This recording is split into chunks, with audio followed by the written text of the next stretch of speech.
Guys ये घटना है जापान की, जहां के एक ट्रेन स्टेशन कायू शिराताकी को यात्रियों की कमी की वजह से बंद करने का फैसला लेना पड़ा।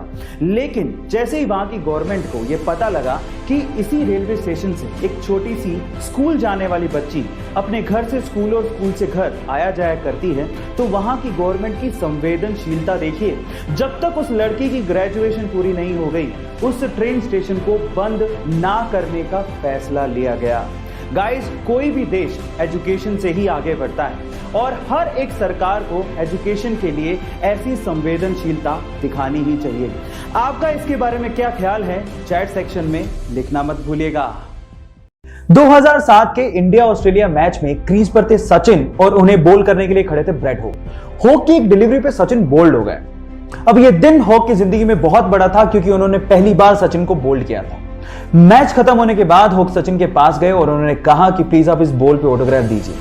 सचिन ने ऑटोग्राफ देते हुए कहा कि अब यह दिन तुम्हारी जिंदगी में दोबारा कभी नहीं आएगा। उसके बाद 35 टोटल एनकाउंटर हुए सचिन और ब्रेड हॉग के बीच में, लेकिन ब्रेड हॉग उसके बाद कभी सचिन को बोल्ड नहीं कर पाए।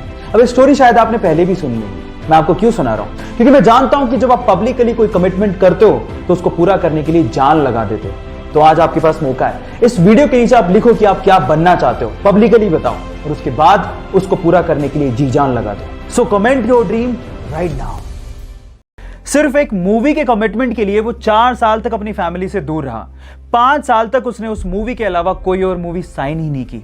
उन 5 सालों में बहुत सारे एडवर्टीजमेंट के ऑफर थे, लेकिन उसने एक भी एडवर्टीजमेंट का ऑफर एक्सेप्ट नहीं किया।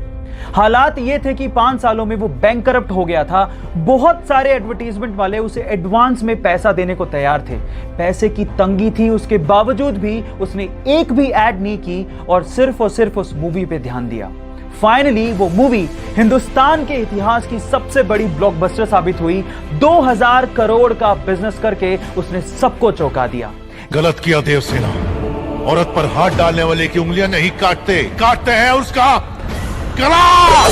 Yes, I am talking about Baahubali और स्टार एक्टर का नाम है प्रभास।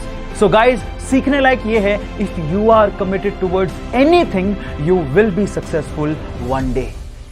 छुट्टियां किसे अच्छी नहीं लगती, और छुट्टियां होनी भी चाहिए जिससे हमारी वर्क एफिशिएंसी इंक्रीज होती है। और इसी चीज को लेके जापान की गवर्नमेंट ने एक लॉ निकाला है जिसका नाम है हॉलीडे बाय लॉ।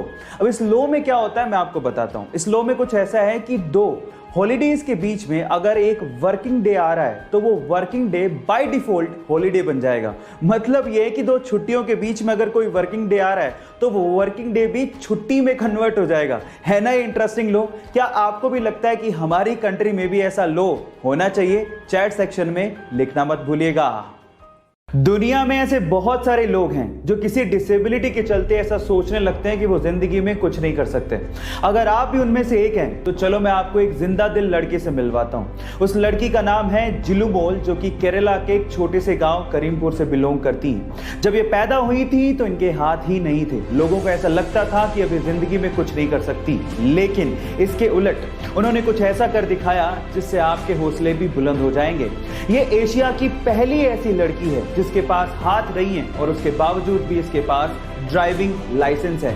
जी हाँ गाइस, और ये बहुत ही अच्छे तरीके से अपने पैरों से किसी भी कार को ड्राइव कर सकती है ना ये अमेजिंग बात? सो गाइस, इस मजबूत इरादों वाली लड़की के बारे में जान के आपको कैसा लगा, चैट सेक्शन में लिखना मत भूलिएगा।